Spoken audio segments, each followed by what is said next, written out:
Hey, it's Gina with WTI.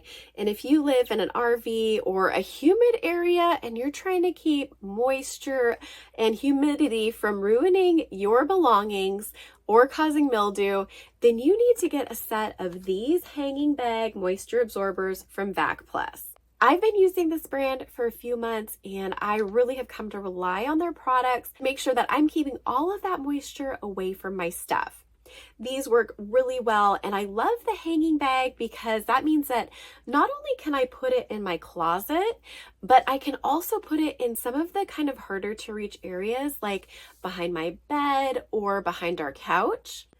I love these ones because they're unscented and you can actually see how much is left of the product in the top, so it'll give you an indication of how much longer they'll last, and all of the water collecting in the bottom, so you know they're actually doing their job. These are great moisture absorbing bags. I got the 10 pack and I always have them on hand because I don't want to risk getting too much humidity and moisture in all of my things.